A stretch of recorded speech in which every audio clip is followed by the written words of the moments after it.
All right, welcome everybody to another module. This module is going to focus on the concept of evolution. We're going to talk about the theory of evolution, the evidence for evolution. We're going to specifically focus on how evolution can occur. We're going to talk about the people who were important for kind of solidifying and bringing about the theory and ideas that are really the foundation of evolutionary theory. And then we'll finish with some kind of misconceptions, and we'll talk about what evolution is and what evolution isn't. So all of these concepts are going to kind of be interwoven throughout the module and the videos that you're going to watch this week that is a part of the module. And so just to kind of clarify too, this information comes from 2 chapters in the open source book, so the OpenStax book, and it is from 1 chapter if you have the paid textbook. And so just to kind of clarify on that.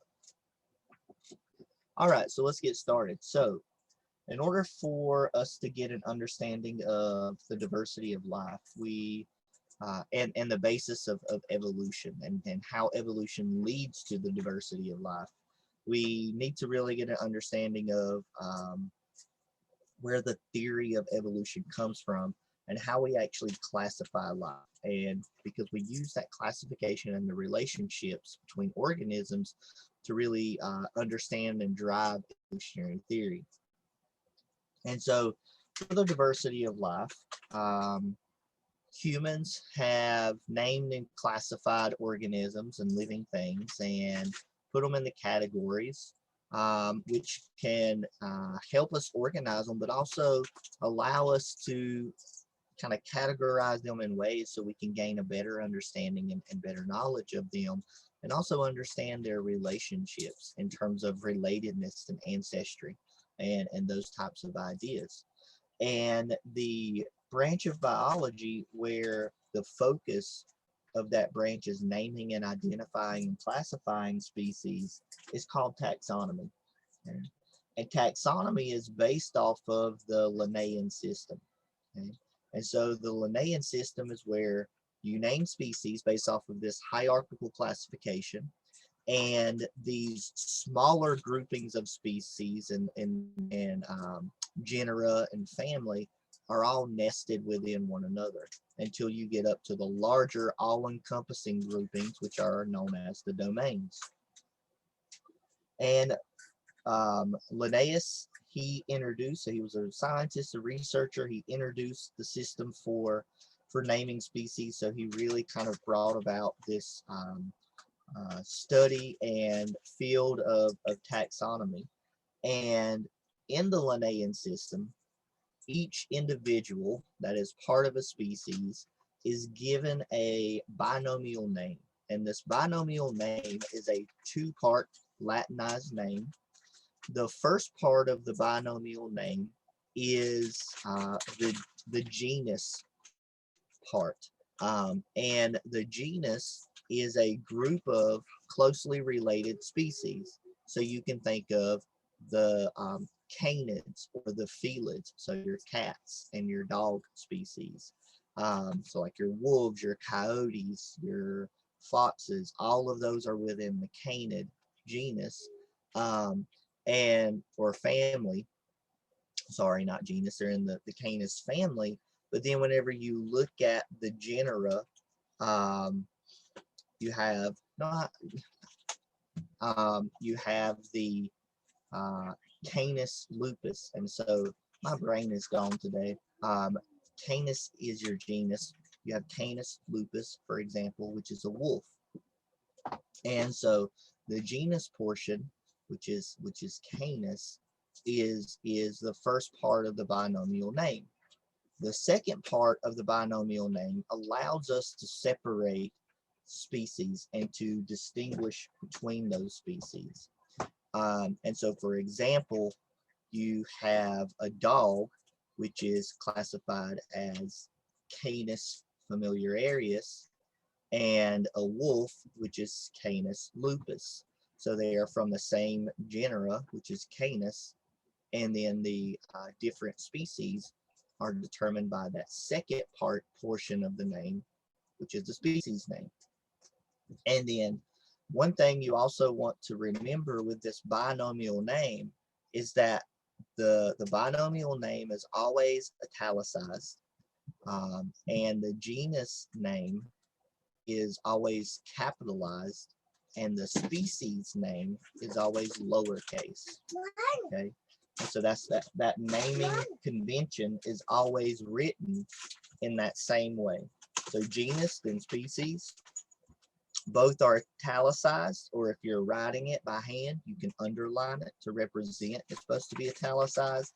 And then the genus is capitalized and the species is always lowercase. And so by grouping organisms into this form of hierarchical classification and having these smaller categories nested within these broader categories, we can really structure how we understand the living world, and we can kind of look at it that way. And one downside about this is some of the criteria used to define these more inclusive groups. So the groups above, say, the genera and the families and the orders, for example, are much more arbitrarily defined. And so there's not really these kind of more really specific characteristics. And this is not the case for all of them, but some of the times they can be more arbitrarily defined.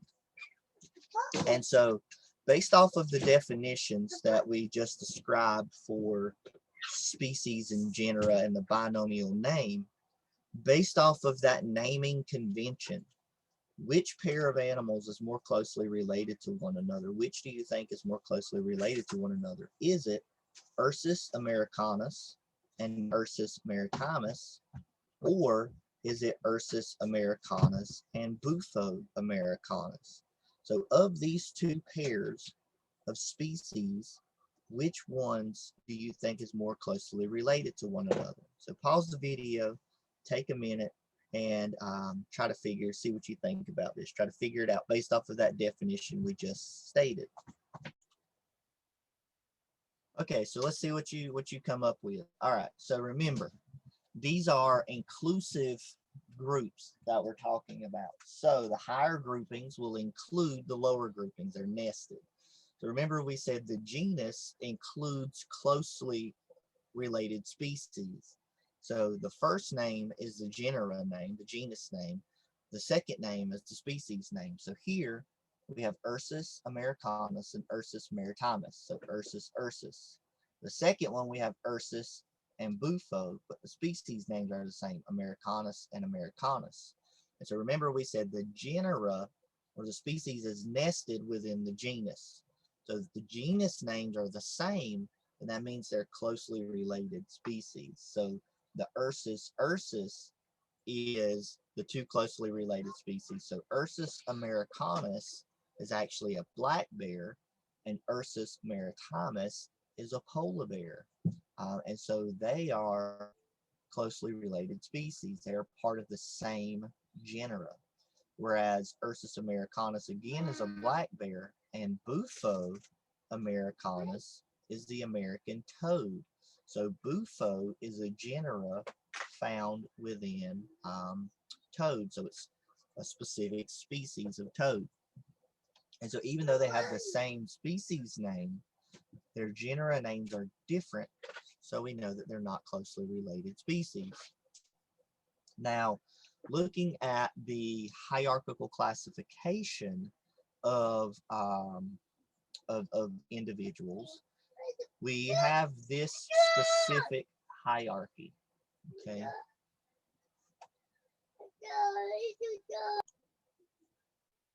Okay, so within this hierarchy here, we have our most inclusive groupings.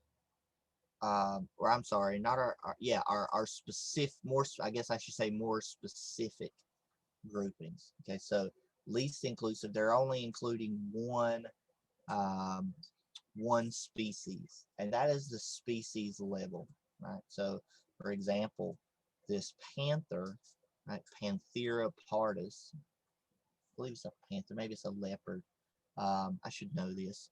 But anyways, this Panthera pardus is the species. And notice again, the genera name is capitalized, species name is lowercase, and they're italicized. Okay, so this species is included into the Panthera genus, right, which we can see by its name.